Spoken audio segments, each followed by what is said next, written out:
Olá, sejam bem-vindos ao programa Gestão Familiar. Hoje temos a presença da doutora Vanessa Prado.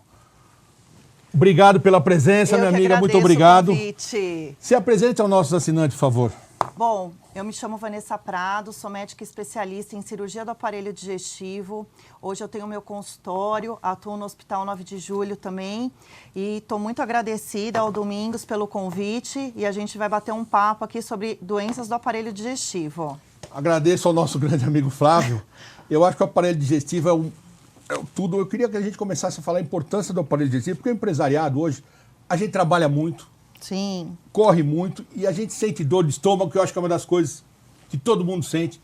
A importância desse aparelho digestivo, essas dores que a gente tem do estômago, porque depois a gente vai falar da segunda parte. Como é que a gente faz isso daí? A importância de começar a ter as dores e ir no começo ao médico.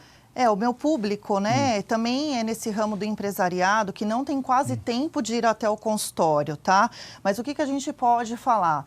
Dor de estômago, estresse do dia a dia, mau funcionamento intestinal, sangue nas fezes, precisa ir até o médico. Para quê? Não vou te encher de exames, pelo menos para uma orientação alimentar, pedir exames específicos para cada coisa.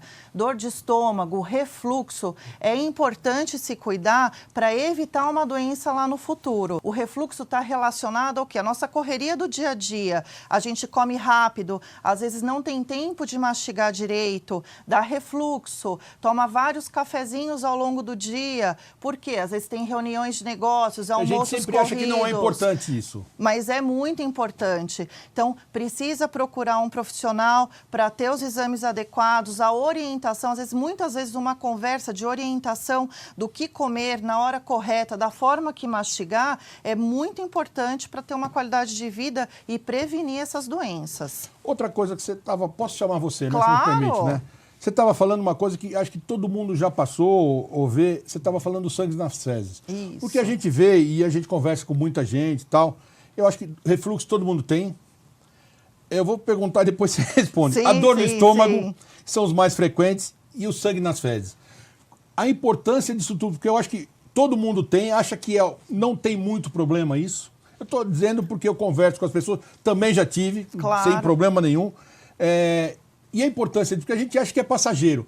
Eu tenho isso daqui, vai passar e não dá o problema para isso, o certo problema para isso. Como é que a importância disso? Acho que de tudo isso que você falou, o mais importante é o sangue nas fezes, tá?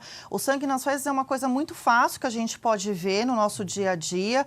Pode simplesmente significar uma hemorroida, uma fissura que o empresário, às vezes, vai ignorar nesse primeiro momento por causa da vida corrida, mas tem que prestar atenção, tá? Que pode significar uma fissura, uma hemorroida, ou pode ser um câncer de intestino. E aí vai de uma conversa para a gente avaliar melhor os sintomas, o que ele está sentindo, como que funciona o dia a dia dele. Por isso que é importante a consulta, porque eu tenho que entender como é que é o dia a dia do paciente. E aí a gente pede uns exames para diagnosticar. Pergunta, como é possível, não sei se prevenir... Vamos falar sobre esses 3 assuntos, primeiramente, depois se você puder estender. Essa prevenção, porque a gente conhece algumas outras áreas que a gente consegue prever, ter a prevenção e tal. Mas como é que a gente consegue fazer a prevenção disso? Bom, gastrite e refluxo é uma coisa que está interligado, né? Então, a gastrite e o refluxo, como é que a gente pode prevenir? Comendo a cada 2 horas, mastigando bem o alimento, não dando tanto um intervalo grande entre as refeições. Você está pedindo uma coisa que aquele cafezinho, né, que o empresário gosta de tomar, né? O nosso dia a dia, a gente sempre dá umas bicadinhas no café. Então, tudo isso dá para prevenir. Claro, eu vou pedir exame, vou deixar um tratamento, mas isso a gente precisa tratar o básico, que é essa orientação para entrar com um tratamento de remédio. Hoje, a maioria precisa tomar algum remédio para melhorar refluxo, melhorar a gastrite. Se você tiver um processo inflamatório no estômago, ele é um dos principais causadores do refluxo, porque o alimento não vai ser digerido de uma forma nem de um tempo adequado no estômago e vai acabar regurgitando. E aí fica com aquela azia, com a queimação, com aquele desconforto. Então, esse processo, pergunta de leigo, processo Pode inflamatório perguntar. É que gera o refluxo? O processo inflamatório gera a má digestão do alimento que gera o refluxo. Isso é um dos motivos. Isso é um dos principais motivos do nosso dia a dia, da nossa correria do dia a dia. Existem outros motivos de refluxo. Frouxidão da musculatura do esfíncter do esôfago. Por favor, falando explique. um pouquinho mais Fale difícil. no português. Então, o esfíncter esofágico é um músculo que fica no final do esôfago. Se ele tiver frouxo aí por N causas, desde causas reumatológicas, causas de obesidade, pode deixar esse músculo mais frouxo e aí dá o refluxo também. Então, obesidade... É, por isso que aquela nossa conversa antes faz sentido. Então, você acha que estresse, obesidade... Vida corrida. Vida corrida. 10 minutos para o almoço. 10 minutos para o almoço. Cafezinho toda hora. Cafezinho toda hora. Tudo isso é indicativo de gastrite, refluxo, que, claro, vai gerar mau funcionamento intestinal, ou seja, tudo isso afeta o aparelho digestivo. Tá, esses dois. Naquele terceiro que a gente falou, o sangue nas fezes. Esse, eu estou fazendo tudo pergunta de leigo. Sim, deixa que eu resolvo. Esse terceiro, ele também tem a ver com... Qualidade de vida. Qualidade de vida e qualidade alimentar. Então, se você é uma pessoa que está acostumada a almoçar e colocar aquela pimentinha todo dia no almoço, ou se você está acostumado a comer comidas condimentadas, aquela salsicha, linguiça pimentada no final de semana. Não vai ser boa, né? Vou ganhar um paciente. Então, tudo isso, o que ocasiona? Altera a consistência e o pH do cocô fica um pouco mais ácido. Na hora que essas fezes passam pelo canal anal, acaba irritando o local, sangramento nas fezes.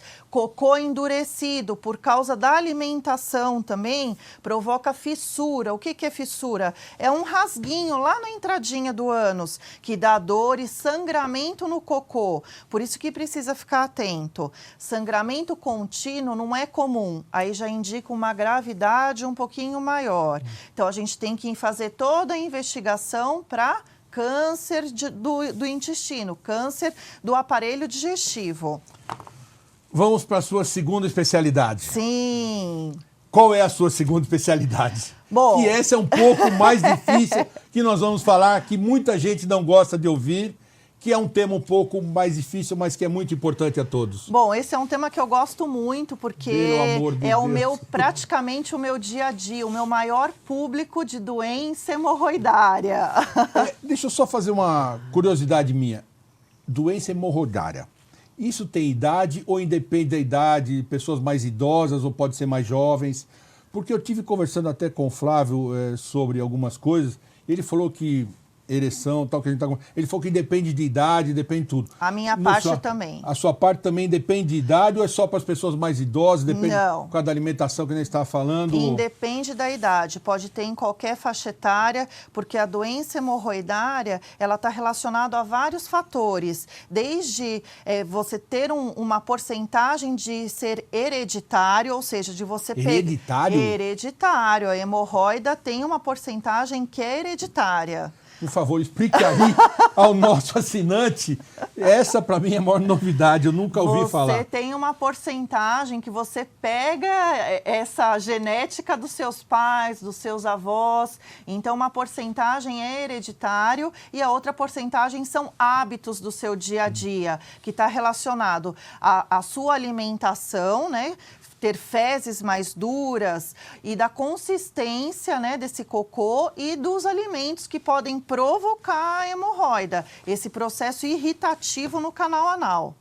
Meu Deus do céu, a gente vai vivendo e aprendendo. Você vê, eu também trouxe uma surpresinha para você hoje. Trouxe surpresa. Então, como é que essa prevenção, como a gente falou como é que a gente consegue ver essa prevenção? Não sei, agora é outra pergunta que eu vou fazer. Tem idade para fazer essa prevenção? Existe algum exame a ser feito antes? Como Sim. tem do PSA, vamos dar um exemplo Sim. aqui. Como é que a gente faz isso para prever, e eu sei que depois a gente vai falar que existe uma técnica que você tinha falado. Isso. Que a gente vai dar essa novidade Ótimo. aqui. Mas existe, como é que a gente faz essa prevenção? Eu, na minha idade, quase 59, eu já faço uma série de exames eu preventivos. tirei vesícula, descobri sem querer. Mas como é que a gente faz esse processo de prevenção, por exemplo, num jovem de 20 anos? Então, a prevenção correta para sangramento nas fezes é sempre investigar. Então, se você chegou no consultório, independente da idade, está com sangramento, tem um quadro de dor, você precisa fazer o exame físico no consultório. O que é isso? Você precisa examinar seu paciente e precisa pedir uma colonoscopia. Essa bendita palavra que mata todo mundo. Colonoscopia, que é um exame de imagem que você tem que você tem um aparelho com uma câmera na ponta que você passa pelo ânus para olhar todo o intestino grosso, para ver se você tem pólipos. O que são pólipos? Pólipo é uma proliferação da célula da mucosa do intestino que forma uma bolinha e é daí que vai originar o tumor. Então, a gente tem pólipos benignos, pólipos intermediários e os pólipos que já são um câncer. Então, é super importante fazer esse exame. Eu queria que, para afinar, você falasse um pouquinho sobre a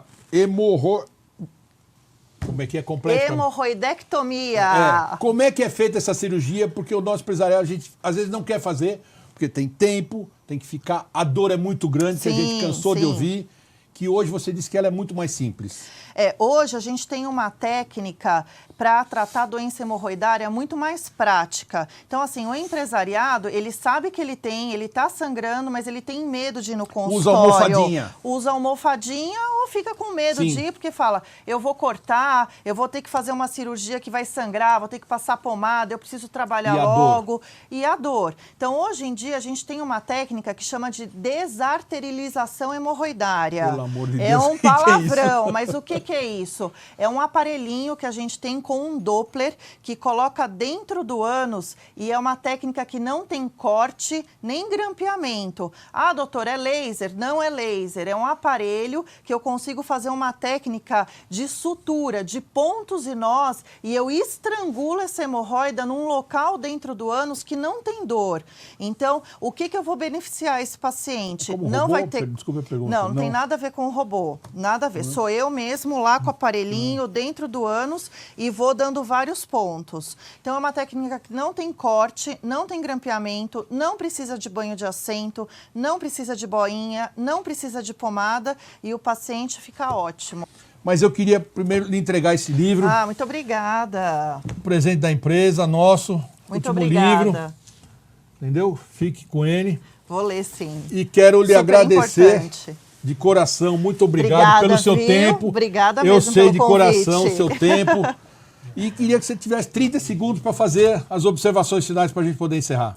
Bom, pessoal, eu tenho meu consultório que fica na Peixoto Gomide 515. Lá eu consigo dar um atendimento diferenciado para vocês, porque não é só sentar e pedir exame. Eu gosto de conversar, de fazer uma consulta humanizada, de entender como é que é o seu dia a dia, como que é o seu ritmo de trabalho.